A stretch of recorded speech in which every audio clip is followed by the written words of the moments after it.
right, this is a special episode of Wicked Theory Podcast. Hello. Guardians of the Galaxy Spoiler Edition. Making sure all the equipment's up, all the volumes. Yup. Feel that levels. Feel them levels. Feel them levels. Get your quills ready, people. Yup. I see what you did there.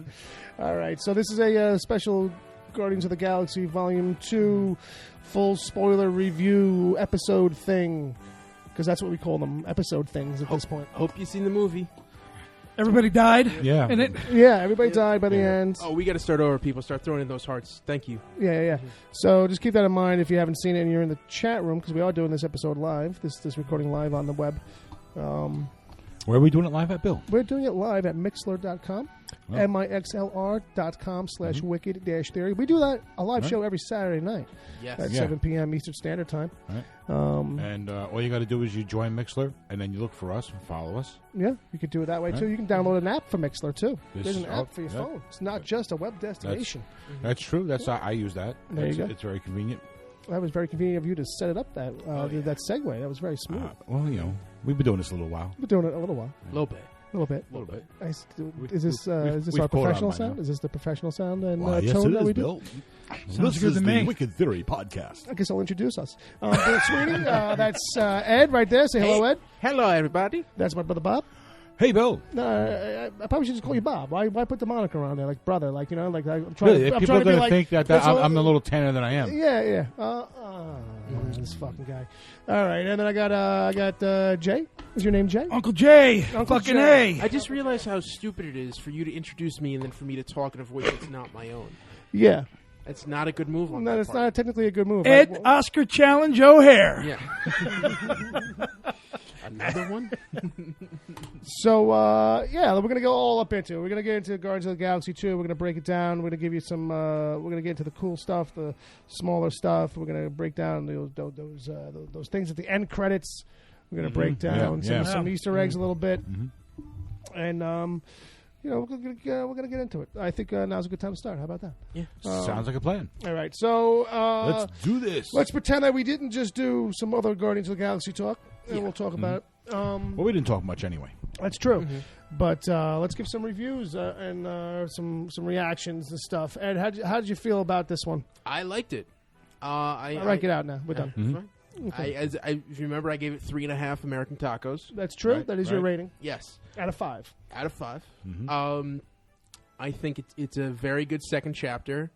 I saw it's not an exact match, but you see a lot of narrative parallels to The Empire Strikes Back, which is a great model to go off of. Sure. Absolutely. I mean, steal from the best. I thought the jokes per minute was more. There were a lot more jokes per minute than the first one. Yeah. Whether or not they landed, like That's a good point. Like, this is the one thing. Like Dave Bautista, that guy tries. He really hard. goes forward hard, and he has to with that character. Yeah, it 'Cause fits the character. Either it works or it doesn't with that kind of Right. stuff with him. Yeah. But I don't think you can blame his acting, though, because I think he's doing well with that character. Yeah, and it's all serves to it. Like if it's supposed to be a little awkward or off or disjointed. I mean, he's you a can't- wrestler. I'm sorry. He's a wrestler. You don't expect him to really be a great actor, Right. But most of the time, they're acting. Yeah. You know what I mean? absolutely. So a lot of these guys will surprise you. You only get to the top in the WWE by having charisma and being able to read and perform and be able to think on the fly. Right, you got to be able to sell it. Yeah, and absolutely. And you're doing that every single move in the ring because most of them don't really land the way that we think they do. Right. It's So definitely transferable skills. Right. It's definitely He's fine in the role. I mean, I have think- no problems with him. And and I don't even want to say a word like serviceable because it's more than that. I mean, he's not like, educated in acting, kind of like Bradley Cooper is, even in a voice. You know what I mean?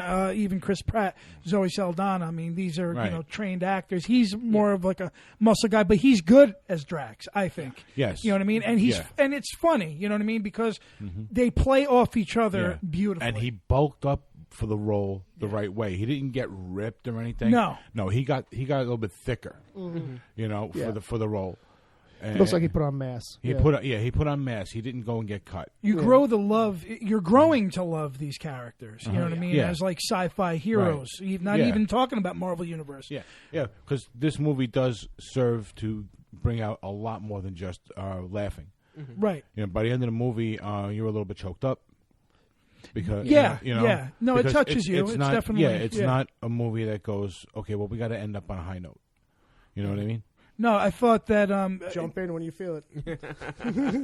I mean, I think. Sorry, no, I just see him ping. I just fell for him. I saw his head ping pong, and I was like, is he looking for an angle in? What's going on? I was trying to reserve myself a little bit. I know we all were. Now we all were.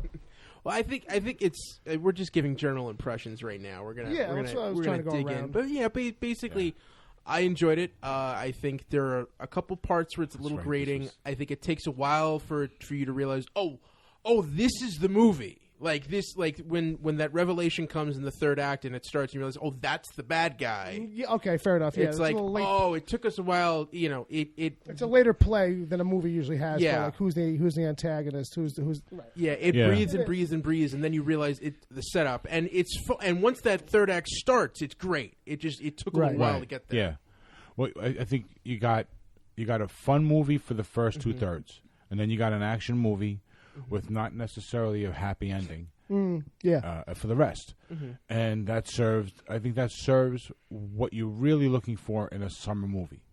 Sure, this is something you can bring the kids to, and that's not because it's a Marvel property, because it's this. We were off air before, we were talking about this and kind of comparing it to like a little bit like Star Wars and stuff. Right. But I'm thinking now that it's more like Farscape. Yeah. Because it's big shout out to Ben Bowder for the Star Wars-esque kind of structure. Yeah, it's like operatic like that as far as It feels grand. It feels epic. But it's got a style. Like the style is more like Farscape. You got more of a Ben Browder kind of style of a main character.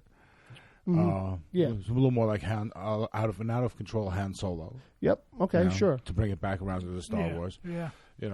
I think this movie really serves exactly what it's supposed to be, which is a fun summer movie. Yeah. If you take it for anything more than that, it is a Marvel movie. It's tied into the other things, so there is that.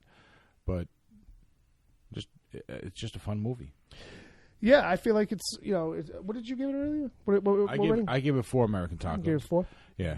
So I feel like it's great. It's a solid second film. Like, you know what I mean? Like, sometimes, like, these movies, a second chapter can suffer from. I was talking about it earlier a little bit, but I want to get into it more.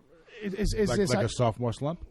Well, usually they used to claim that's what happened to all of them. Like, there used to be a reputation back in the days. Sequels don't work. And then back in the 80s. Yeah, and then Terminator 2 kind of really pushed that out really hard. Like, you know what I mean? Well, Empire it didn't pioneer being a good sequel, but I mean, like, in a common conversation way, that's a touchstone for people. They can relate to it. My point being with this, though, is that nowadays I feel like sequels sometimes suffer from trying to do too much, trying to be every chapter's got to blow it out of the park, like by leaps and bounds. Yeah, sometimes, and I was afraid that this was going to be like that too. And plus, also working too much into the service of other Marvel stuff might fall under the weight of like, all right, it's got a lot going on and it's busy, but it'll still be good. It was nice that this felt stripped down, basically. Like there was less moving parts for a while. Yeah. Well, I think Marvel has a tendency to do that with their properties now. Well, that's what I mean. They do blow them up every chapter. It's got to get huge. It's got to redefine everything we did already. Like, you know what I mean? They have a grip on it, I think. Yeah. Yeah. They are trying to bring the grandioseness of a comic book story to a movie audience. Yeah. So there is always going to be that. Yeah. This one, though, I think it kept the right pace because of the complexity of the character Ego. Yeah. His story. This is like a prelude to how you should do Cable. Because it's complex. You're explaining that he's a living being that existed before the universe. Yeah. That learned how to manipulate molecules and bring them around himself and turn it into a planet that he can control. That he can actually like put part of himself into and create a being, which is what we see as Ego. I mean, so it's a very complex. Yeah, I mean, it's a lot. It's a stretch for a lot of people. Yeah, that's the thing. So if you don't, you got to be careful not to over-explain it. I think that's that. I think maybe a good point maybe to make out of that a little bit too is that, like, this has got like people may not be expecting like a real sci-fi film. I think this one's got that a little bit more in a way, besides just being a deep space kind of action adventure like Star Wars can be, where it's not really completely sci-fi in a way. This has got a little bit more going on by meeting Ego and learning all this about Ego and his whole story and his whole agenda in a way. You know what I mean? It gets a little bit more science fiction-y than the past one was, where it was much more action adventure swashbuckly. Right. Now, I don't know if we want to get. I guess now's a good time to get into this. Yeah. I'm not as people know, I'm not a heavy Marvel Comics reader. Right. How was Ego's portrayal here compared to the comics? Oh, I don't know. Spot on, I guess. I don't think Ego's one of these characters where it's like you see him so much, or he's like so super well defined in a way. I mean, in the comics, he's much more just the living planet thing. Right. The thing you have to understand about Marvel's cosmic stuff is that, like, it gets into this blend where, like, anything fucking goes, basically, as you would imagine. But, like, there's a lot of cosmic beings in their cosmos that are just really, like, embodiments and manifestations and representations that come to life of things. Yeah. Like, eternity is a literal thing, a person, an entity. There's a living tribunal of, like, cosmicness, and there's all these kinds of things. And so, in the thing I was reading, and it was pointed out to me, that, in the scene where Peter kind of gets this moment of cosmic awareness, basically, his eyes go all star-like and shit, and he whispers, and I didn't know what it was he whispered, but he whispers eternity. So some people are like, oh, so maybe he's seeing that in a very grand way. Like, he might have actually gotten something known as cosmic awareness in the Marvel Universe, it's called. And this is something that, gets bestowed upon different characters at different times, usually when they really need it or something like that, or somebody, in the case of Silver Surfer, had it for a long time. It basically makes you, like, as far as your knowledge goes, you're omnipotent. Like, you basically know where anything and everything is in the universe physically. Like, like if you had to go find something, you could, like, across the cosmos. And you know how, like, everything works. It's just, like, you are aware of the entire cosmos on a godlike scale. So it was, like, kind of like people, like, wondering, did they do that? Is that what he was kind of getting for a moment? Was actual cosmic awareness on a level like something like Ego might have? Well, it was generally a living planet in the comic book, and I actually touched a little bit on it, where he had like a face. Did you catch that? Sure, yeah. Sure. Where it had like a that's what he looked like in the books. Okay. Except he talks, out of that mouth. Right. And he had more of a goatee. Right. Like a literal... He was like a beard, like a beard, and he was absorbed. That would be the, like, Antarctica. Yeah, it was actually, you know what it was like? It was like the Colonel Sanders fried chicken goatee. Okay. But he was absorbed and Snow on the eaten by mountains. Galactus. So I mean, so this is the things that you find in the Marvel cosmic universe when you get past, our star system. There's a lot of weird stuff like this, like a giant planet that's actually like a living planet that talks. And so the way you make that work for a movie is you say, okay, he's got some kind of aspect of himself that he turns into a person, and therefore he can engage on a nice, easily digestible way, as opposed to it just being a literal giant planet like it is in the comics for the most part. Which I thought was great, and I thought Kurt Russell did it beautifully too. Oh, I loved when we saw him flying on the egg. Right. Riding the egg, the cowboy style. So that's the thing is Kurt Russell in this, and perfect. Like, you know what I mean? Just a perfect choice for this kind of a thing. He's able to play the goofiness in a way that works, the seriousness in a way, and even like near the end when it gets menacing or it becomes a threat, he sells that too. It also shows you what really a great feel actor. too bad. Or he's not. You don't really feel like he was really a mean character. Yeah, just a self-imposing character. Selfish. Selfish. Well, just because he doesn't know any better. Kurt Russell's such a good actor. He is. He's so underrated. He's phenomenal, and it's good that he's definitely a throwback to some of the greatest science fiction movies. Well, he's been doing this forever. I mean, The Thing. Escape from the Earth. I mean, you need that kind of an actor. Yeah. He's on autopilot. He's just like, you want me to do he's what? Good. Yeah, no he's naturally good in it. Well, too. how about this? How about, speaking of young Kurt Russell, how about the young Kurt Russell that was in this movie? Oh my god! Well, all of a sudden that's like the thing now. They need to do a throwback in every Marvel movie where we see a young version of the big name actor with Snake Plissken hair. Yeah. Well, no, that's becoming a thing now because I just saw a trailer on TV for the next Pirates of the Caribbean. Oh yeah, where they do that with Johnny Depp. Yeah, and they It's only show a matter of time. they show the Jump Street Jack Sparrow. The Jump Street Yeah. Jack. Great. Yeah. So I can't wait for those. This is going to be the way things are going to go from that's now it. on. Well, it's Disney. You know? That's Disney too. So it's in house. The tech is sitting there, and they're like, "What else can we do with this? We had so much fun with Tony Stark in that Avengers movie. You know what I mean? Just smoothing out the wrinkles, and it does get a little weird or a little creepy at a certain point. I actually thought when they linger on it a little too long. What they did with Michael Douglas and Ant-Man was good. Yeah, that worked a lot more smoothly. That actually is probably one of the better that was versions of that kind of technology I've seen. This is like the third one because you had Michael Douglas and Ant-Man, then you had Robert Downey Jr. in Civil War, right? And then this, and it's the kind of thing where like, as long as you don't stay on him for too long in the same shot, you don't pick it up. Like there's one close up where it just like that looks like a mask that's put on. Yeah, it's like when he gets a little chubby in the cheeks. When they go in for the close up that's meant to like really sell you on it, don't do that.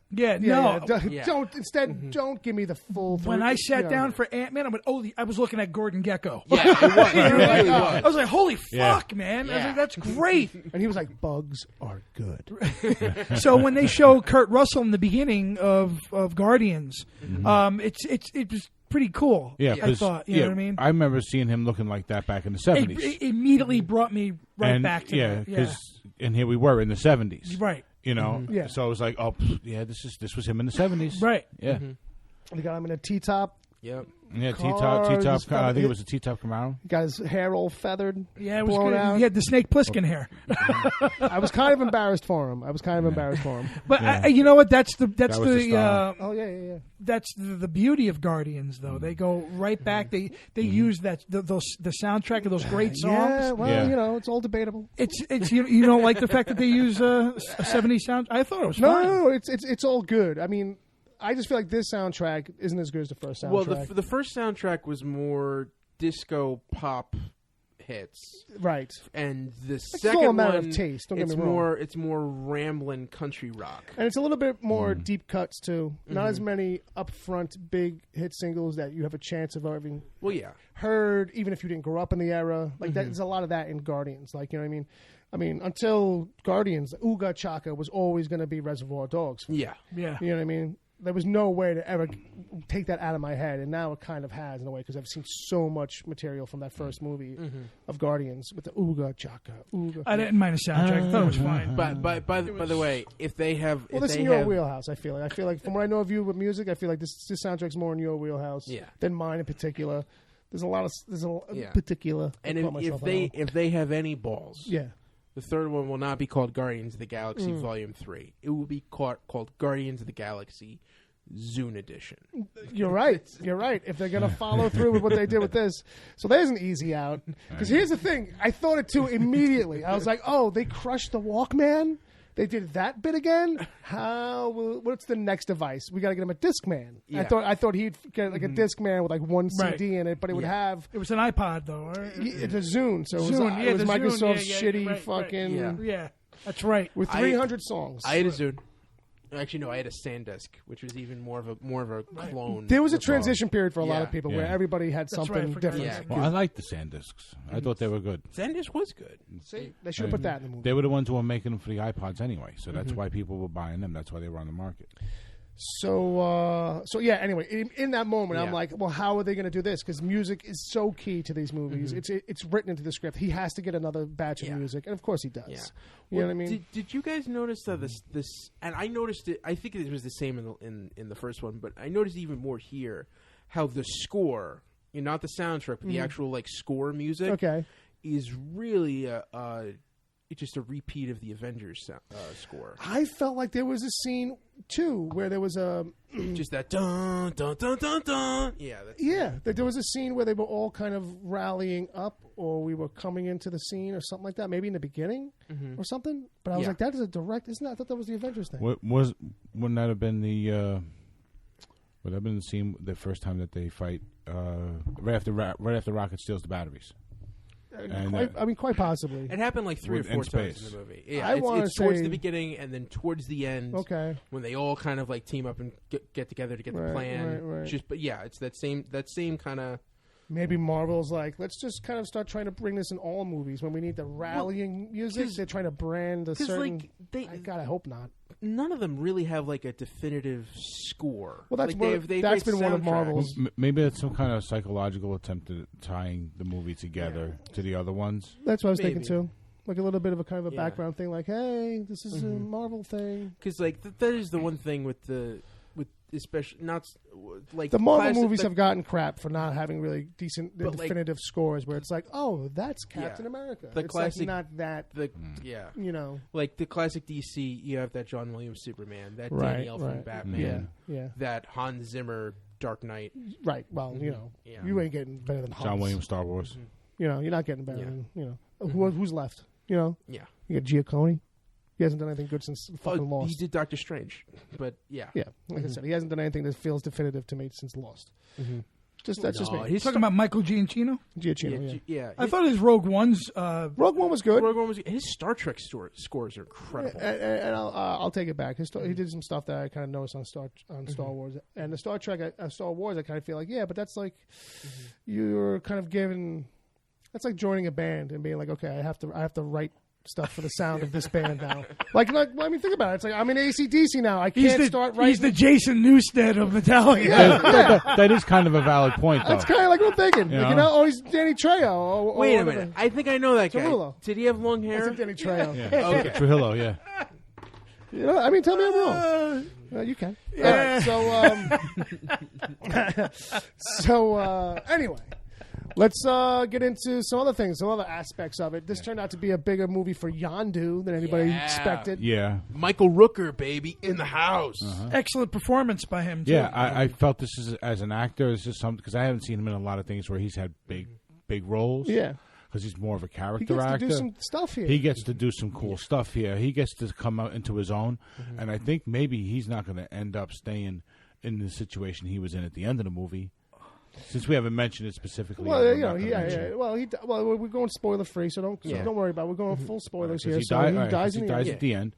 And he kicks a bucket. He buys the farm. He freezes up. But I like the prototype on him, man. Oh, when he gets the new fin. The new fin, the bigger fin. Yeah, the real fin. That's metal. Yeah. That's what it was. I was like, he needs a metal soundtrack now. I think it's his best work since Mallrats. The one thing I was hoping they were going to do with him that they didn't is when they had that big scene where he's walking around the whole ship and whistling and killing everybody, and then they back up and you see the whole area.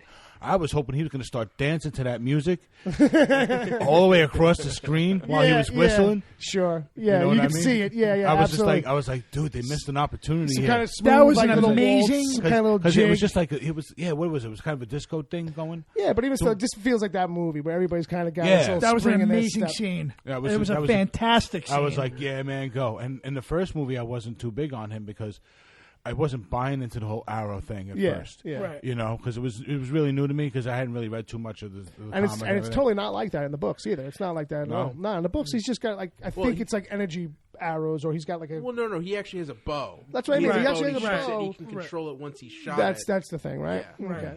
Okay. Yeah, because the whole whistling thing is. Yeah. That's just. That's James Gunn. Yeah, let's bring it to the next level, kind of thing, like they do with a lot of things in here. Well, they should definitely bring it back that way. I think in the comic, I think it works a lot better than the other mechanic. Yeah, It sounds like it does. Anyway. Oh yeah. It's more visually interesting. The other thing, it's like trying to harken it back to something else. Yeah. So somehow he's going to be coming back, even though he's been disintegrated. I don't know. That's my thinking. I don't know because he's at some point Didn't they retrieve his body and like do something with it?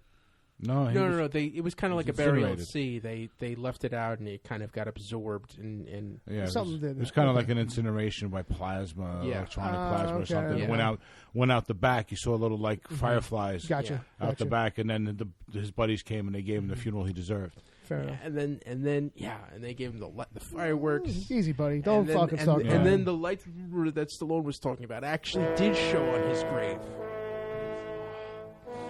And Sean Gunn. Oh, you felt so good for that character, for Kraglin. Mm-hmm. Yeah. I mean, it's not quite Spock's death. but No. it's close. It was there. It was good. It was close. It was done well. Michael Rooker's been good for years. I mean, Yeah, he's always been a great guy, character yeah. actor, man. He's one of those guys you kind of wish would get a bit more than just character roles, because it would just put such a nice twist on the lead role. Right. You know what I mean? And it's a guy who could probably carry it. You know what I mean? Yeah, but you know what it is? He's one of these actors that he's so... I don't know. He just so does not feel main lead that he needs to, even if he's going to be playing primary characters in a thing, they're going to end up being crazy, off-centered, something. Well, he did have one star, Henry Portrait of a Serial Killer. That was, that was his first. Well, yeah, I don't movie. think he's ever topped it, to be honest with you. But does he really have to? no, at a certain point, that's- like Anthony Hopkins. But you that's a movie where it takes somebody to really. You got to carry that movie. Yeah. And know, he you did. gotta You know what I bury mean? yourself He in was new. that. He was new. What? You got to bury yourself in that. That's the kind of he- role that, like, you end up killing people by accident. Like, I was just researching a role. But he did, and Yeah. he did, and he was a novice at it too. And I feel like that's the thing where, like, that should have pushed him. That should have carried him further in his career than it ended up, kind of in a way. Well, he's in a lot of big movies at that time. I mean, he's in Mississippi Burning. He was in Sea of Love. He's in. And he's always like some intense dude, Right. In those movies, in that era, he was nothing but. I feel like screaming a lot and like just. Yeah, well, what are you doing, man? Holy shit! He's got that That's it. thick Southern accent. That's it. Yeah. That's it. Like in Cliffhanger, that's Stallone in. If you close your eyes, Yeah. you see Stallone and Rooker in Cliffhanger going back Oh, at Jesus Christ! it. She was here. You let her drop. Wow. Michael Rooker. Yeah. Michael Rooker. What's it like being in Guardians of the Galaxy? Too? Oh, it's great. You got your thing. I'm going on Talking Dead next week. I'm going to interrupt everybody over there. Okay. Remember, Daryl's my brother. Fuck you. But Stallone was good in it too. I mean, he's got like a couple of cameos, but he was fine, man. He was all right. He was fine in it. That's. I Bill, mean, Bill, What are you talking about? That's my buddy Sly. Bill That's my Bill buddy, feels fucking Bill buddy. feels he Fuck got you. a little more. He got a Wicked bigger Darren. character than he could probably handle. Well, that's if he was ever used. Well, that's what's weird is like they're. I feel like they had to have shot something else with that character. No, I think they're trying to set it up for something else. I think what's actually happening is that they're setting up for part 4. Right. That now they'll tease these other characters. We'll see more of them in part 3, but Yeah. in part 4, when we don't want to renegotiate new contracts, and Gunn has even said part 4 will probably be a different lineup of the Guardians, which is the thing the Guardians is. It's a team that kind of shifts a little bit once in a while. Well, you know what? As long as he's doing it, he can do whatever the fuck he wants. Yeah, I'm fine with the whole new because the way he's doing this is perfect for this type for this group of people. crew. Absolutely. This band of outlaws. This Yeah. is the perfect feel. Everything he could do this same movie 100 friggin' times. Yeah. I might not see it every single time, but he's going to make money every single Oh, time. absolutely, yeah. He's got this whole lineup of characters now that they've established. Yep. You know, from Nebula on to like whoever else has popped up. Because now, even coming out of these end credits, like Gunn's brother, who plays Yondu's second fiddle or whatever, who gets the whistle and arrow at the end. Like that, it's implying that all right, this guy's he's on the board. He's a player of some kind. We'll see more of him. And as long as he doesn't piss his brother off. all of a sudden I'm not putting you. I think they're going to secure Stallone for a bigger role in But I think that's another what- movie. Yeah. Well, that's what I'm saying. Yeah. Like The this- fourth one, you think? Yeah. You don't Yeah. think they'll bring him back in the third? No, he'll pop up. He'll pop up, Yeah. But it won't be their movie until all right. 4. Right. And he may not even come back for that like- necessarily, but I feel Right. like they're going to set up enough options between this and 3 that when it comes time to talk about who's going to be in 4 and what do we do with 4. Right. They're going to just build a crew out of Because what he's they good have for already this kind of established. stuff, Yeah, too. well, You know what I mean? yeah. He can definitely make Well, some magic Stallone- in a movie like that. Yeah. Stallone can be a really good actor at times. I mean, Right, you see him. Was it Copland? He was phenomenal. All that's a whole different episode. That's a whole Yeah. different show. You know what I mean? Don't get him started on Copland. They in that end credit Wapland. Easy. That end credit scene, we see him and Ving Rhames and Michelle Yeoh. I thought, like, are we getting a Ravagers movie? Like, is Right. that Maybe, where- maybe. You So know, for those who don't know, that's some as much as it's an end credits thing, it's an Easter eggy thing too, because that lineup is basically the lineup of Guardians of the Galaxy 3000, basically. Oh, okay. Of this book that ran in the 90s, which we've mentioned here before. Yeah. Which is all based on its Marvel Universe of the future. here's tangential connections to all this shit that used to be around. But I didn't think they would actually make a movie out of that. Well, you didn't think any of those characters would be around, and it's a great idea to just say, well, instead of saying they're from the future, they're just present day, and they're more weird characters from space. So Charlie 27 isn't from Jupiter, right? Like he is. But it makes sense that they actually got like a bankable A-lister and a couple of really good A-list supporting actors to be the Ravagers, and then it's like, wow.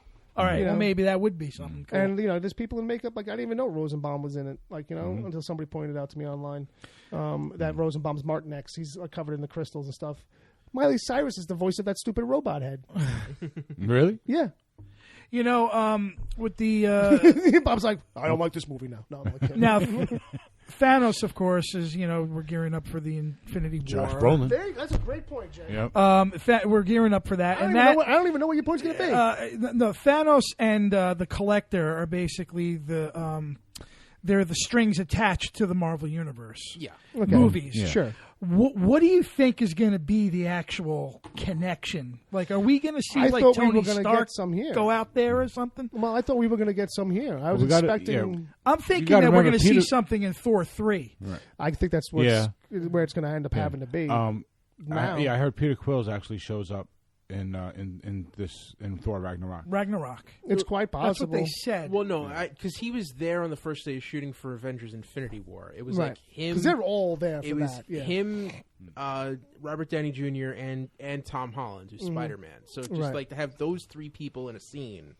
Yeah. Like, what's going on? No, yeah. But not all of them are in costume or anything, though, in that photo. So I think maybe the entry is through Thor Ragnarok. I think we got to remember Peter Quill has the ability to hold an Infinity Stone. Right. Yeah. So that's a big thing. So that's a huge thing. And that was always the tip off that there was more to him that we of which that we learned specifically here. But yeah, I think everybody, myself included, kind of thought we would get some tangential connection more. And then Gunn was even asked, and he was like, "Well, we just we had an option to kind of do some stuff, and we was like, you know what, let's keep this focused for this." And since we didn't have to, but they were mum on. I think we're going to see. Yeah, the fact that we didn't get anything means that there's got to be a piece. Like there has to be a piece because if that's the part of how they assembled their puzzle, then we're due for a little piece. Because going into Avengers 3, like Captain Marvel comes before Avengers, the next Avengers, like I forget. But point being that like, what's the transition? It's got to be something, a little something, and even if it's just an end credits thing, it's not like an actual story point or a full scene. Yeah. Oh, pardon me, but So how about Groot? How about that Groot? How about Baby Groot? Baby Groot. Baby Groot. Yeah, that was cute. That's why this movie wins. I'm done. Yeah. I'm done with the Baby Groot. Well, I'm not saying that because I gotta be evil, but I just it looks like we're gonna get. Well, we're done with Baby Groot. It looks like. Yeah, based on the end credit scene, it looks like he's going to be a teenager in the next one. Oh no, that's not gonna last. Like I think he's gonna move through that phase pretty quickly, and we're gonna have back to adult Groot soon. No. Because that teenage bit, I don't know if that's gonna last. Well, here's the thing: I don't know how much it's teenage versus it's like preteen. Because if he's at granted, here's the thing: he's sitting there playing video games in his room. That sounds a little more like preteen. Yeah, well, I think that this day and age, that could be 35, 40, who knows? Yeah. I mean, it's generation 10. It's beyond that now. But once puberty starts hitting you really good, it's all the personality. Like, get out of here. I'm Groot. Get out. I mean, whatever he's doing. I was just going to say, the timing doesn't hold up. He was a sprout at the end of the last movie. He's only like 3 inches taller in this one. And then in the end credits scene, he's like 17 years old. Where did the time go? My baby has grown. You don't know how much time has passed. Well, that's what I'm saying. I know. That's kind of like what I mean. And how fast does this particular tree grow? And who knows? They might have got some miracle grow or some kind of special fertilizer that he's getting all hopped up on. Probably snorting that shit like a real teen. Just rolling joints of some cosmic growth stuff. It is. Waiting for a cocaine mention. Maybe he's snorting chlorophyll. There it is. There you go. He's eating manure. Some deep space manure. Steroids. All right, let's go through the end credits. They didn't like this conversation? No. Because I think we're jumping around. There were 5 end credit scenes. All right. So the first one was Kraglin trying out his new arrow. Yondu's arrow. And accidentally stabbing Drax. Yes. Which was funny. Which is great. Yeah. And I think there's nothing really to be read into that. No, it's very straightforward. It's very straightforward. It just means I think we're going to get more Kraglin as we go forward. Yeah. Then we had Stallone. We had was it Stakar? Mm-hmm. I just pissed off a lot of Ravagers. Just call him Starhawk. Yeah, Starhawk. Because that's barely even pronounceable as it is. Stakar Ogord. Ogord. Him and those getting up and say, let's steal some shit. Let's put a team together. Yeah. What are you talking about? Are you expendable? Because I'm expendable. Mm-hmm. We have the meats. Okay. Vin Graves. Is that him doing that commercial? It sounds just like him. You thinking that's him? What I think it is. Was that Arby's? Either that or I'm a racist. Well, maybe both. We did it your way and she died. Just like I thought. Who took my hand? No! Oh, God, no! Just like I thought Patrick Stewart You're an asshole. Was the voice of National Car Rentals and then found out, no, he's just British. So I might be wrong. You just did your best Stallone, and I just tried to, counter it with cliffhanger. Yeah, I hear you. I got nothing for that movie. But you remember them yelling at each other. That's what you remember. It's really high up here. That clamp's not going to hold. You let her drop. I'm losing my grip. Hey, Ed, what the fuck were we talking about now? The end credit scene. I'm losing my grip. Right. That's all I got. He's losing his grip. So then the third one I'm going to do a commentary for that. Was Princess Aisha back on the Sovereign. Oh, I'm sorry. We're doing a podcast? Yes. Okay. Yeah. Yes. And she's got her little birthing pod thing. Right. She names it Adam. Because, Yeah. Now again, I think Adam Ant is inside. Yes. Okay. Oh, that's it. Yeah. Does that mean we get Wait a minute. Is it Adam Ant? No, I'm talking Adam Ant. Don't drink, don't smoke. What do? You don't drink. Yeah. Adam Ant. Wow. So if Adam Ant shows, that means McGilla Gorilla's got to be like right around the That's corner. what I was trying to do. And Bob talked right over me. Hey, Mr. People. I was trying to do that bit. Adam Ant or Atom Ant? All right. Kung Fu. Yeah, so Adam Warlock. Unless it's some other Adam. Oh, you know what it could be? It could be Adam X from X-Men, if anybody remembers that character. The fifth Summers brother. Now my mother asked me who this was, and all I can come with was it's like a male space witch. Was that far off? Not, in order to relay it to your mother, yes, That's probably pretty good. You should have probably just said it's more Warlock. Your mom saw it too? Yeah, both my parents saw it cool. at a different theater from me, and then I got a bunch of questions when I got home. That's funny. They had notes. Did they? What else did they ask? Did they ask anything else? Was reported? I mean, that was just kind of. It was more. Who's like Adam? This Adam fella seems interesting. Yeah, he's sleeping. Well, you know what's funny? My mother has this hang up on the first one. Okay. So like when Kurt Russell shows up, she's like, I understand why everyone's angry at him for leaving his family, but no one talks about how in the first movie when the little kid gets abducted, his grandparents lose their daughter and their grandson in the same day. And no one talks about that. Like, I'm sure they're both dead by now. Your mom wants that movie. Your mom wants to know more about them. Yeah, but the suburban reality of that. They never know what happened to Peter. I would say to tell your mom that this is a potential future market for Marvel because comic book guys are probably not quite that old yet to be worried about that. There's going to be more questions after that. But to answer her question, Ed, Grandpa pops up in this movie. It's a blink and you miss it scene, but the guy who played his grandfather in the first movie. Oh, is it the guy at the Dairy Queen? I think so. Who's like in the car Yes, driving? yes, Okay. he's in a car. I just noticed it in the article. They put a little age makeup on him. So that they were supposed to be a little bit more. They didn't shoot it or they cut it out, and then so it's a scene There's like someone that. else in the car with him, right? Or There's a young lady I think or somebody's in the car with him. But so you can let your mom know that they were gonna try and address it, but they chopped it out. Yeah.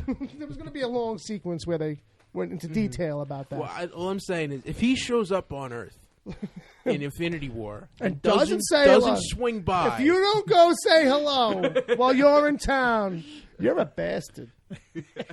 A real bastard.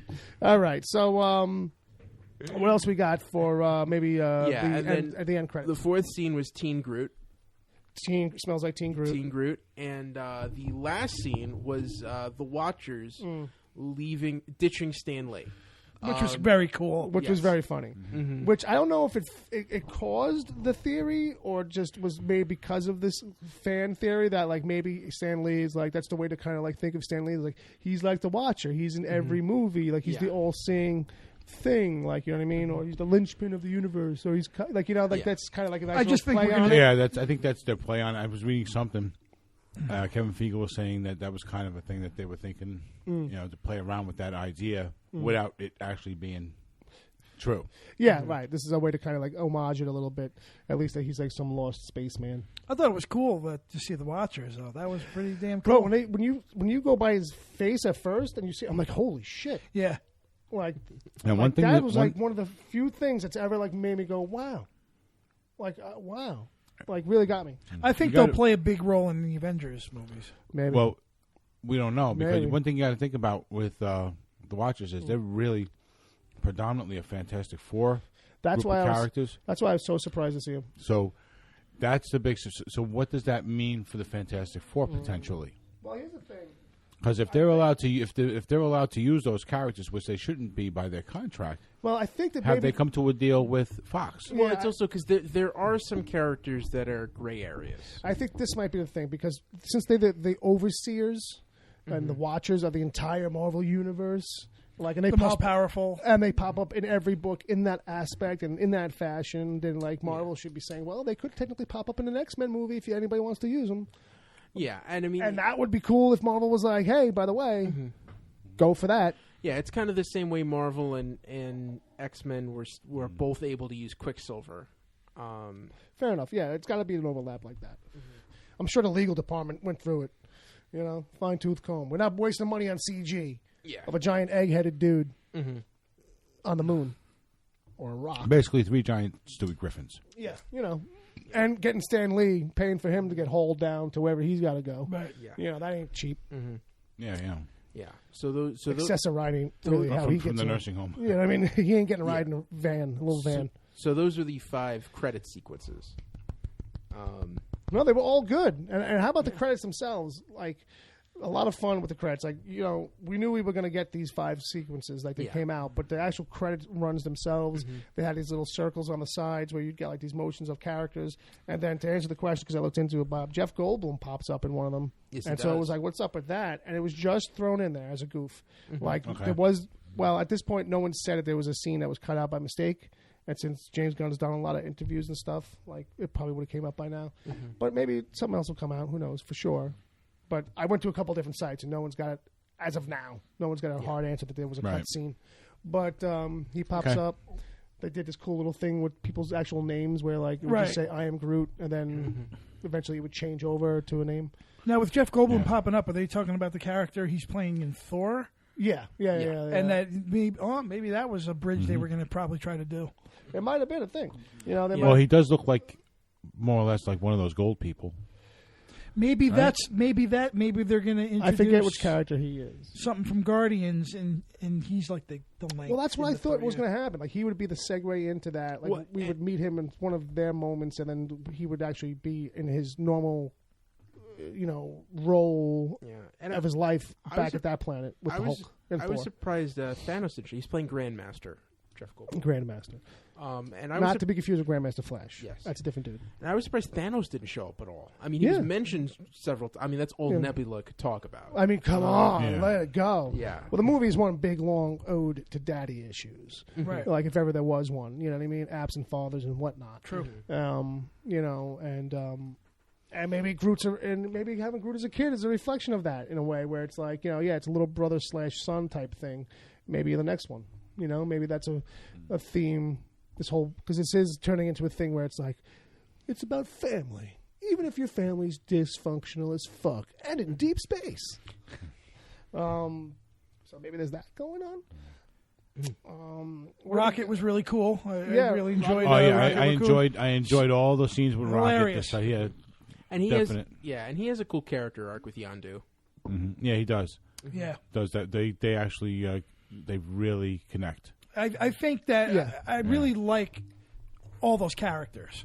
Yeah. You're growing to love them, and you'll watch them on any adventure. Yeah, and I think that's another reason why this movie succeeds, because you got these characters and they're on another space adventure. Yeah. And that scene in the woods with Rocket with the I guess they were magnets or gravity. Oh yeah, he's got a great scene too. Yeah, yeah. And he's sitting there pressing the buttons, and then just having they a cut hoot. back, and he's just dying. He's laughing the whole time. What a little bastard!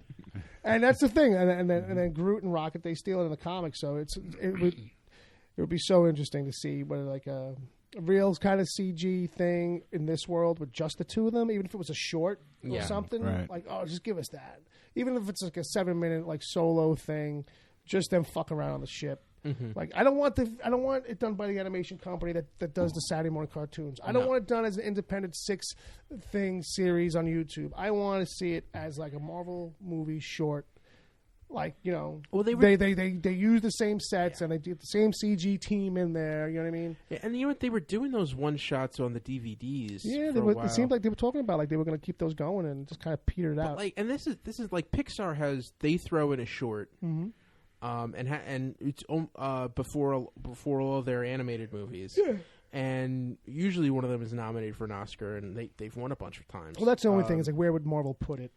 Well, that's like I think those one shots should go. There should be a one shot before every Marvel movie. Just do them on the DVDs. I mean, if you did it just for this DVD release of this, I think you would be guaranteed to sell a few more hard copies. I think I think every movie should have like a 10-minute short in front of it. Yeah. Just but Ed, where are we going to put the ads? You know what? Product placement, baby. There you go. 8 to 10 trailers, man. That's like a feature in itself. And the in-house ads and the commercials that you could see at home. It's becoming quite the movie-going experience lately. I like that one Greek girl, Maria Menounos. She's in the AMC. Oh, she's luscious. You're really showing your age now, buddy. Let me tell you. Luscious. How am I showing my age by saying I don't like know. I don't know. I just felt like saying that. I don't know. Maybe it's my Michael Rooker voice. Oh, Maria Menounos. I think he's a Kathy Lee. I think he's a Kathy Lee fan. Yeah. Ooh, Kathy Lee and Hoda. Oh my God, I love her. Oh no, she's married. I only know this because of the guy's name, but it's Maria Menounos is married to Kevin Undergaro. I don't know who that is. He's a media mogul. Oh, wonderful. Basically, like those things that she runs, that's his like production. But you know company. what I'm talking about. Yeah, I'm like, ooh, I got to Google that. Yeah. We're going to look that up. I got to look that up. All right, so I don't know if you opened it up, Ed. Maybe I'll open it up. There is a list of some Easter eggs. And there's a lot that they have. Can I start with one? That they have listed here. Yeah. Sure, throw us Howard the Duck. Howard the Duck popped up. I was going to bring that up as the best cameo. I think that's brilliant. I really do, because they did something funny with it, and they kept it like there and small. It's small. He's sitting in an outer space version of an old Playboy club. Yeah. With a drink and a cigarette. Exactly. Sure. Which was funny. Got his suit on, probably solving a crime, probably working a case. All right, so sidetrack. All right, so sidetrack. I'm gonna go. Yeah. Who do we get to voice Howard the Duck? Didn't somebody already do it? Seth Green. Seth Green did that? Yeah, I forgot. Well, he did in the last one. Right. That's right. He did speak. Okay, I forgot. Let's move all right. So I'm gonna run down this. So Star-Lord's new gear. He's got an old school Mattel football game. It's the handheld version of Mattel football. Yeah, so like I knew when I saw it. I had one. Yeah, I still have mine. I was gonna say I recognized it. I couldn't really place it, but I knew we had it in the house. The Orlani are everywhere. So that's those little creatures that like they in the first movie they watched Groot and Drax and Rocket. They watch a little kind of fight between these two little creatures, and then the opening sequence of this, that's the little creatures that's camping around that Baby Groot is fending off. Right. Drax hates dancing. I think we knew that probably already. Aisha pops up, and I think they pretty much put her in here because she's a character referred to as her in the comics. There's some back history on that. She's later called Kismet, and then they don't get into any of it really. or much, in a predominant way here. So we can just kind of skip past it. The Sovereign must love arcades. Yeah, that was a cool scene. Like all those kids find those drones, and for the arcade, all those gold-colored people, they were all in those little mini units, those little VR units, and they were all flying around. It was like a video game for them on their end. I thought that was cool. Yeah. It was funny that all the sound effects were just like bleep, bleep, bleep, bleep, bleep, bleep. Right. Yeah. It was all Mario Brothers or Atari kind of sounds. Stuff. Yeah. And then the old vintage. It was probably kind of clever because sounds. some people still associate gaming with those kinds of sounds. Oh yeah, old schooler sounds. And for some people, it might be a simpler way of associating the control setup. Yeah. It's like the Wilhelm scream. People just know it. There you go. Look it up, kids. The Planet Bearheart. That's an Incredible Hulk reference. I'm guessing that's kind of got to do with. Say it's the home to the Sagittarians. Yeah, I think it's just one of these things where it's like a one-off issue kind of a thing. Age of Aquarius. Star-Lord's shirt, which you deciphered, it means gear shift. Yeah, I mean, it looks like it says "Yeah, baby," kind of like when you look at it real quick, but it's just like the design company that made that. It's just supposed to be some random space gear kind of thing he bought somewhere. But there's a way to decode it, I guess, if you just kind of work down to some smaller text. I'm sure if you figure out which letter is what and this kind of thing, basic code breaking. The planet Contraxia. I don't know. I didn't catch any diseases. So that's the planet they're on when we see Stallone talking to Rooker. Okay. Yeah. Yeah, they have robot courtesans. He's like, I used to be your friend. I used to love you. What am I supposed to do now? Let's get an apartment together. Why did you pick up that kid? We'll get a sitcom deal on NBC. Pretty and lazy. You're gonna kick me out just like that? Did you? I'm a little teapot, short and stout. Next up, we had Tommy Flanagan as Tulk. Tommy Flanagan, which as soon as I saw him, I'm like, holy shit, there's that guy. So that's which leads me to believe that I think that they're going to make some kind of Ravagers movie. Yeah, I mean, look, they're setting it up. They can go any direction they want. I think it's just a matter of them saying, okay, what's the angle? Because that's a solid cast already. Yeah. You know what I mean? Boom. Mm-hmm. Howard the Duck makes another appearance. Yeah. Voiced by Seth Rogen. There you go. Stallone is Starhawk. Michael Rosenbaum is Martin X. Blinking, you miss it, man. I swear to God. Like I must have blinked. Yeah, I mean, he's under so There's much a lot makeup. going on in the movie. He does this, and he can't come back to Smallville for one episode to finish up his Lex Luthor. He just couldn't do it. Well, at the time, he was trying to ride it out. He was trying to transition to something greater. Okay? Yeah. You can't call it. The Lone Celestial? Yeah, I don't know what this is about. Let me see if I can scan it a little bit real quick. Well, see, like this doesn't make sense because in the last one, the Collector did talk about the Celestials, yeah, or the group of people who could control the Infinity Stones, right? And I think they say that he is a Celestial. He just wasn't aware of other life. Well, there is a thing every now and then where sometimes, like, because it's cosmic and it's random, that sometimes you'll find, like, like the Beyonder. Remember from the 80s, The Secret Wars? In the end, he turned out to be a malformed cosmic cube that was just born wrong. That looked like David Hasselhoff. Basically. who was also a good-looking David Hasselhoff. True. All right, yeah, he was like a rock star kind of a guy. Jerry curl hair. It was crazy. White, silver. It would be cool if they did a Secret Wars. Hey, after Infinity, what are you going to do? That's the big question. They might. All right, we'll get to that, though. Let's hold on. Rocket finally gets his eye. So that's a reference to the first movie when he's like, oh, the only way we're going to fix this is if I had an eye from a whatever. We need this and this and this and that guy's eye. And he was like, I didn't think you were going to really do it. Yeah, I was just messing with you. And then so in this movie, he really did need it. Yeah. So it's all kind of a callback to the first movie. Yandu completes his look. He gets that hardcore. Yeah, I completed my look. Just my size. Just my size. Oh. The truth. I want to do like Stern. That's actually pretty good. Lines. I want to feed you lines off to the side. The truth of Stan Lee's cameos, which is that to say he's the same person because when he says, "And then I was a Federal Express man," which is what he was in Civil War. Right. There is a bit of that going on. Yeah. So it's the guy who just keeps getting different jobs and then somehow ends up with the. I ended up a spaceman. Yeah. On an asteroid. Didn't he drink like a tainted a drink? That was Incredible Hulk. Incredible Hulk. Yeah. Oh, the green. Actually, you know what's funny? Yeah. He dies. I think in this month, because Stan Lee does a blind box like Loot Crate. There's a monthly Stan Lee box you can get. He'll send you swag with an exclamation point. Oh, awesome. But I think there's some kind of green soda reference in it this month. Oh, that's funny. Funny that you mentioned that. What's funny is that he's credited as the Marvel Universe's Watcher informant. Okay. So he's evidently the Watchers just put him someplace and then call him back to find out what's going on with the superheroes. How about that? Yeah. How about that? That's yeah. So next we have a Cronin cameo. So was the guy Thor fought in Thor: The Dark World. The big rock dude, the big rocky dude. Oh, was he there? Through one of the jumps that they take, that Rocket and Yondu take. You know what? Yeah, I knew. Yeah, all right, I remember that. Mm-hmm. It happens. It's one of those things that happens so fast. Yeah, we have an Ascavarian callback. Rocket says, the ship that they used to go down to Ego. That's the ship that Yondu used to crack into an Ascavarian bank. And what's Gesundheit.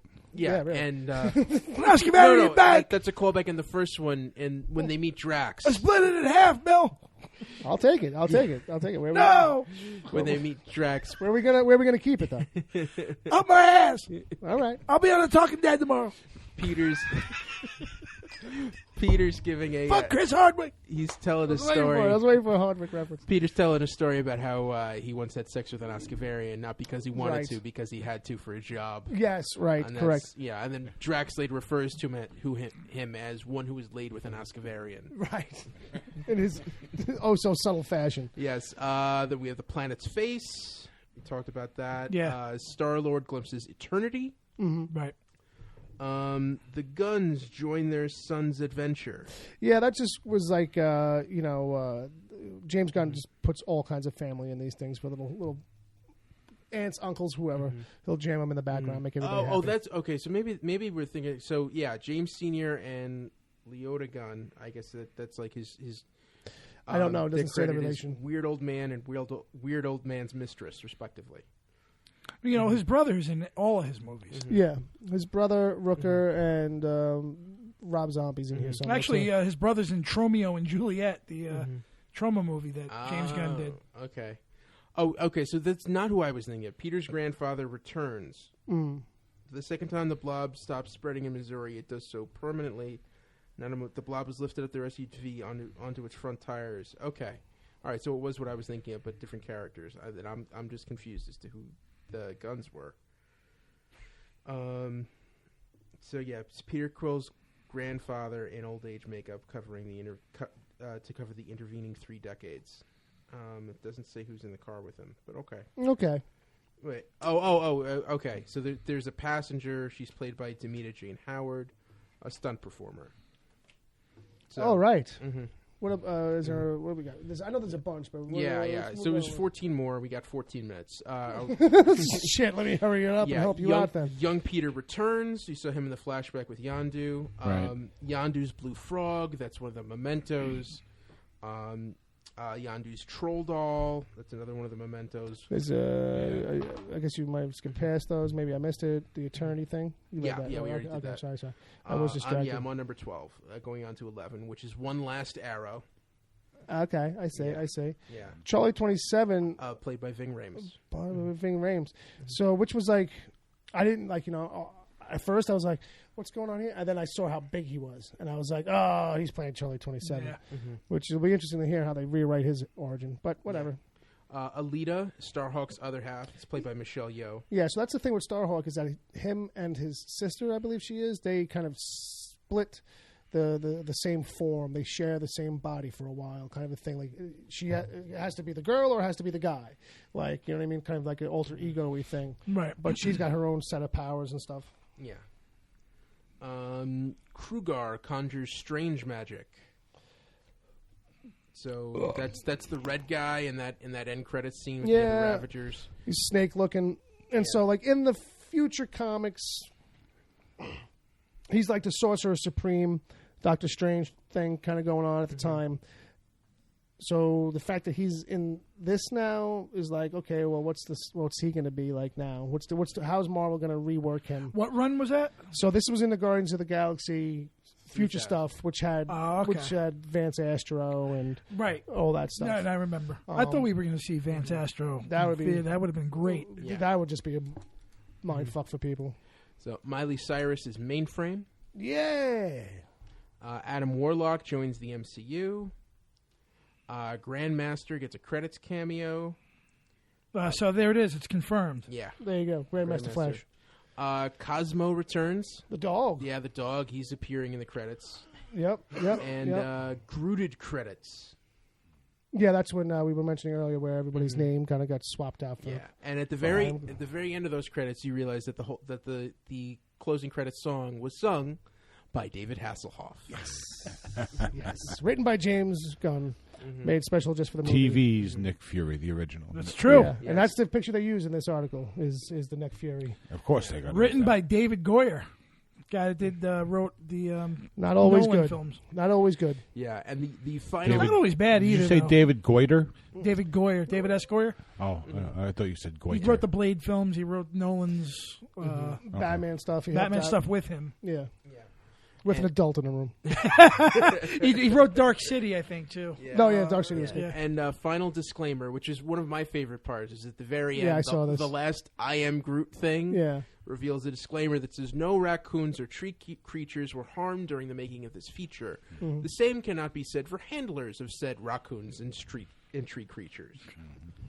That's right. So now I'm just thinking to myself, look in email. We should... Never mind. Maybe we should have a Rocket Raccoon, Groot, and Squirrel Girl movie. No, I won't. That'll be too much. That'll be too much. Let's do some emails. Emails! Rooker, you like emails? I like emails. Rock and roll. What do you like? What do you like? I like emails from James when he tells me to go fuck myself. I don't like no That's emails. Right. No! I don't like no spam. Hey, James! I'll be on Talking Dead tomorrow. You gonna fight Chris Hardwick? Cash! Cash! You gonna fight Chris Hardwick finally? I'm gonna fight Chris Hardwick. Daryl's my brother. Oh, we're brothers. We're brother, little brother. They took your hand. Don't forget they took your hand. They took my hand. They took my thumb, Charlie. All right, so they took my thumb, Charlie. Charlie bit my thumb.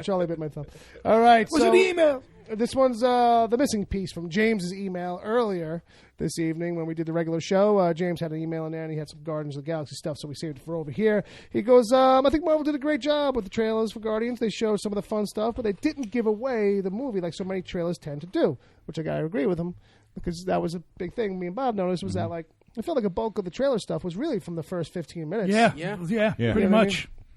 And they were still great trailers. Right. Yeah. And it just goes to show that if you have just a great movie, you can just take one scene and build I think that's a around. Disney thing. They're pretty good with their trailers. They might just have the directors more involved, more say.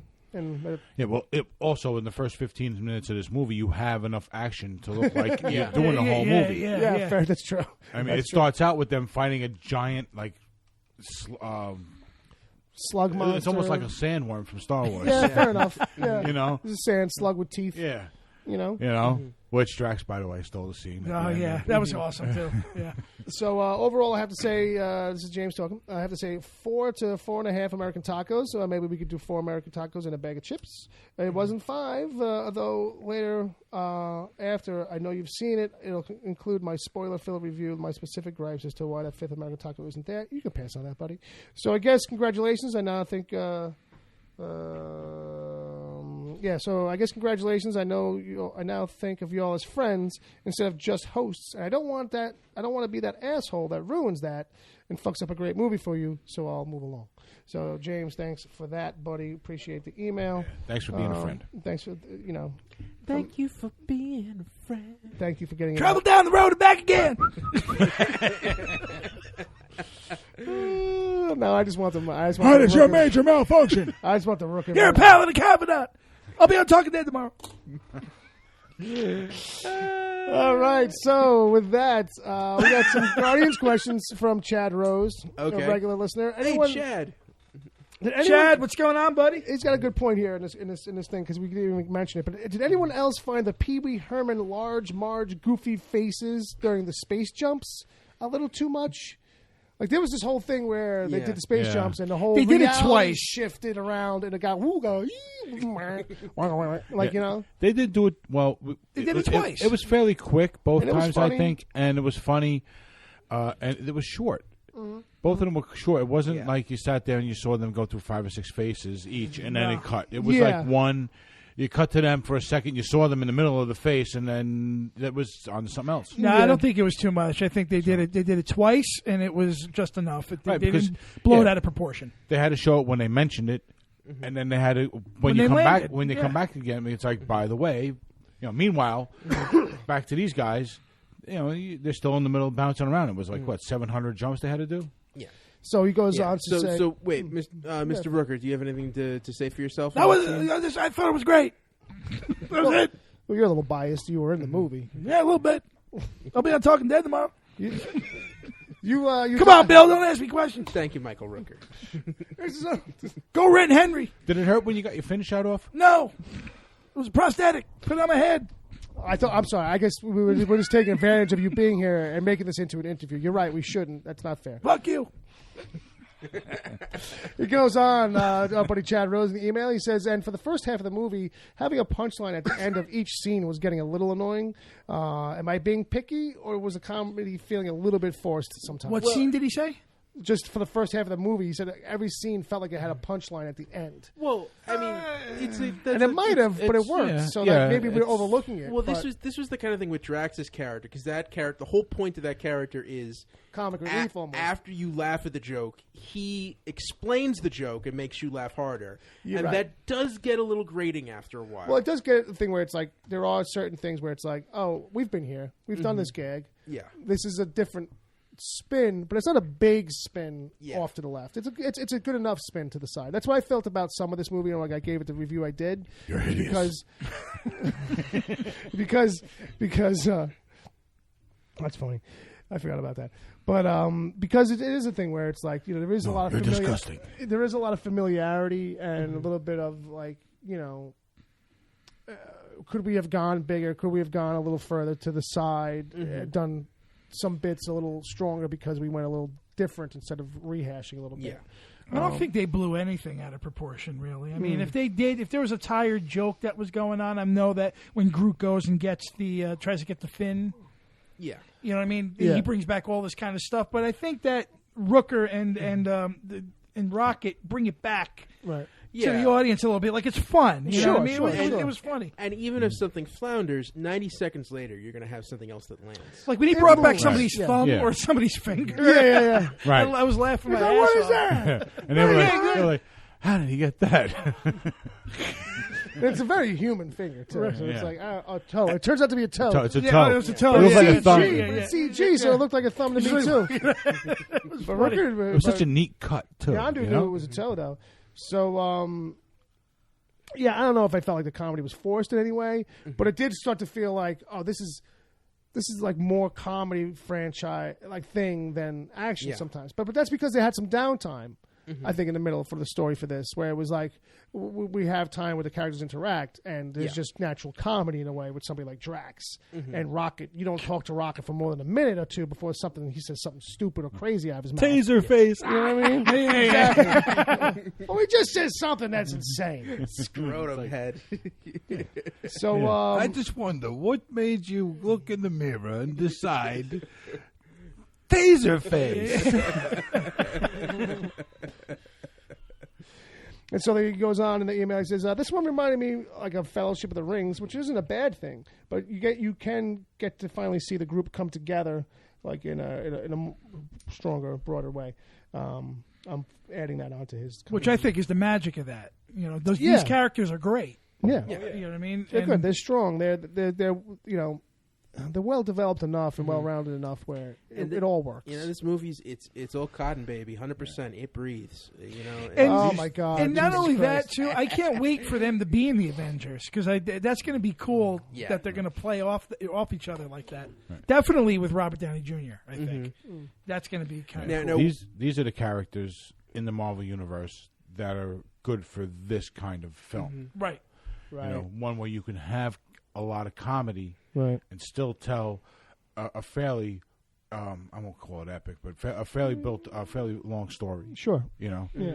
I'm thinking because out of the Avengers, I think that Tony Stark would probably be the easiest to fit in with them. Yeah. You know what I mean? His, smarmy, shit would go over great. I can It's see fairly the easy to banter. explain why he could be flying around in space. Right. And here's the thing too: Marvel's movies rely on the comedy nowadays too. Right. Like that's a component. Even if it's Captain America: Civil War, there are moments where you're supposed to laugh. Like he makes a funny response to a thing, or something else funny happens around him. Right. So the elements are always there. So it's not going to be a hard leap. What you're gonna probably get is actually Guardians who don't get a chance to probably be as funny because there's going to be so much going on in that movie. Right. Yeah. You start looking at the cast list, and it's like, who knows who's really in it? There's going to be like a lot of quick little bits, Now, humor here and there. Speaking of other movies, because we are running out of time. Fair enough. And I had the floor. I want to get. You can take us out of here when we close out. Talk to me, Hardwick. Across. The one thing You ain't no Hardwick. The one thing I take away from this movie that gets me really excited is that it was good. It was really good, but coming out of this, I feel like there's an opening. There's a chance that Wonder Woman might end up being the best superhero movie this year. And anywhere you can get some light on the horizon. I'm just you will saying. walk I straight hope toward it is for you. Coming out a month from now. I hope it is for your sake. I'll say this much: Wonder Woman has an opportunity to be the best DC movie. Can in a I do long the time. DC movie report? And I'll say this: leave it to you to find a way to shoehorn a DC property into this conversation. That's right, man. Yep. Yeah. That's a different company. Tell them, Mike. It's only a month away, baby. It's coming. We're sticking with Marvel and AMC. Make mine Marvel. Make mine Marvel. Yes. And before Fix my teeth. I know Spider-Man and Thor are coming out this year, and there's a Justice League movie too. Spider-Man and Thor, kiss my ass. Coming, and it's coming soon. And I have high hopes now, and I think it's Spider-Man possible. ain't shit. How many Marvel movies this summer? 9. Of this year? Three. There's Guardians, Spider-Man, how many- Homecoming, and Thor. How many Ragnarok. DC movies? 2. 2. You got Wonder Woman and Justice League. Oh, okay. Ooh. I'm going to predict summer. that you're going to give How much Wonder time? Good Woman summer. 3. I think you're going to like it. I think you're going to give Justice League like a 1.5 stars. That's my predictions. All right, and on that note, Bill. We're almost out of time. Come on, give me think- 4 more hours. Let me see. Thank you, everybody, for indulging. Yeah, thank you for that. If you haven't seen Theory.com. Guardians, go see Guardians. I was It's waiting an for. excellent film. I wasn't sure Michael Rooker was done. Well, I was going to tell you about my time on Sea of Love, but I got to go. I got Talking Dead tomorrow. All right, so if you want to hear any more of us, I'm not sure that you would, but if you do, you can find us at wickedtheory.com. You can find us wherever good podcasts are given away for free. That's your stuff like Google, Stitcher. What's so funny? I was going to say something. All right, good. Keep it to yourself. Or save it for the last line. Star Wars month. Star Wars month. Next episode's coming up. We're going to be talking a little bit more about Star Wars. This week, Jay's article on our website's kicking it off kind of in a way. Celebrating the 40th anniversary of 40 years of Star Wars. Isn't it Wow. enough? 40 years of Star Wars. Semicolon, isn't it enough? No. Not actually. No. Now that Disney has their handle on it, speaking of Marvel and Disney is probably the best thing to happen to Star Wars. Gotta say it. Yeah. I'm not 100% on that, but I don't think it's ever going to be worse than being in George Lucas's hands. Well, Force Awakens and Rogue One are we're 2 for 2. Yeah. We're still in the air? We're still in the air. Wow. And not to give away the kitty, but like there's obviously some discrepancy between how much time we have left. Give away the kitty. Kitty. Give it away. Well, because remember, All right. there was Fuck a you, point Hardwick. where it took a couple of minutes. Yeah, we took a couple minutes off, and it was a reset on the clock internally. So this is all on the air in the episode. So let's cut it out. Let's wrap it up. Milk Fed Blues. Jay, where can people find you? On Uncle Twitter. Jay Chickalese at Jason Chickalese on Twitter. Ed, I am at Edward O'Hare, TBD. Bob, At Bob WTPC. and you can find me at Wicked Theory. And as we said before, find the show at wickedtheory.com live every Saturday on Mixlr, mixlr.com. And go to my website, MichaelRooker.com, and I'll be on Talking Dead tomorrow. Mixlr.com/wicked-theory, 7 p.m. Eastern Standard Time. It's about 3 hours. Thank you, Sweeney. Well, thanks for coming, Mike. Yeah, thanks for disrupting the show, Mike. That was great. It was great to have you. You ain't no Hardwick. Oh, that's the truth. I'm Daryl's brother. I got no head. The Wicked Theory podcast is heard live every Saturday at 7 p.m. Eastern until whenever. Just go to mixler.com/wicked-theory. Mixler is MIXLR. Sign up to join the chat. Then click the follow button to get reminders whenever the show goes live.